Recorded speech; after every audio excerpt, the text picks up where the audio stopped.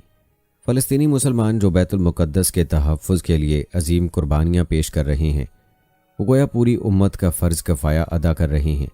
اسی لیے امت مسلمہ میں مجموعی طور پر ان کے بارے میں جو ہمدردی پائی جاتی ہے وہ ایمانی اخوت کا مظاہرہ ہے۔ دوستو، اس مبارک مسجد کے ساتھ مسلمانوں کی وابستگی کا تقاضا یہ ہے کہ اس مسجد کے حوالے سے مکمل معلومات ہمارے ذہنوں میں محفوظ ہوں، اور اس مسجد کے حوالے سے ہم نے 40 حقائق آپ کے گوش گزار کیے ہیں۔ آپ کو مسجد اقصی کی عمارت کے حوالے سے بھی مزید تفصیلات بتائیں گے۔ دوستو، احادیث طیبہ سے معلوم ہوتا ہے کہ روئے زمین پر بننے والی مساجد میں سے دوسری یہی مسجد اقصی ہے اور اولیت کا شرف مسجد حرام کو حاصل ہے۔ ان دونوں مسجدوں کی تعمیر کے درمیان 40 سال کا فاصلہ ہے۔ البتہ یہ سوال کہ اس مسجد کا سب سے پہلا بانی کون ہے، اس بارے میں کوئی بھی صریح اور صحیح دلیل موجود نہیں ہے۔ البتہ جو چیز بلا اختلاف ثابت ہے وہ یہ ہے کہ یہ مسجد انبیاء کرام کے ہاتھوں مختلف زمانوں میں تعمیر ہوتی رہی ہے اور ان کی عبادت گاہ کے لیے استعمال ہوتی رہی ہے۔ بات کی جائے اس مسجد کے حدود اربع کی تو عام طور سے مسجد اقصی کے تعارف کے سلسلے میں جو قبا والی تصویر دکھائی جاتی ہے تو اکثر لوگ یہ سمجھتے ہیں کہ شاید بس یہی جگہ مسجد اقصی ہے، حالانکہ جس چار دیواری میں یہ قبۃ الصخرہ واقع ہے، اس چار دیواری کے مکمل احاطے کا نام مسجد اقصی ہے، جس میں وہاں موجود دروازے، صحن، جامع قبلہ، قبۃ الصخرہ، مصلی مروانی، متعدد قبے اور پانی کے حوض وغیرہ شامل ہیں۔ اسی طرح مسجد کی فضیل پر اذان کہنے کی جگہیں بھی اسی میں شامل ہیں۔ اس پورے احاطے میں صرف قبۃ الصخرہ اور مصلی قبلی چھت دار ہیں، جبکہ باقی تمام احاطے چھت کے بغیر ہیں۔ اس پورے احاطے کی وسعت 144,000 مربع میٹر ہے۔ دوستو، آپ کو بتاتے چلیں کہ مصلی قبلی کو ہی عام طور پر مسجد اقصی کہا جاتا ہے۔ یہ عمارت اس چار دیواری کے بالکل مین گیٹ کے پاس بنی ہوئی ہے۔ اسی عمارت میں 5 نمازیں اور جمعے کی جماعت کرائی جاتی ہے۔ اس مسجد کی تعمیر خلیفہ عبد الملک بن مروان نے شروع کرائی تھی اور اس کی تکمیل خلیفہ ولید بن عبد الملک کے دور میں 70 ہجری میں ہوئی۔ اس کا اندرونی احاطہ 80 میٹر اور چوڑائی 55 میٹر ہے۔ اس کے کل 11 دروازے ہیں۔ دوستو، جہاں تک بات ہے قبۃ الصخرہ کی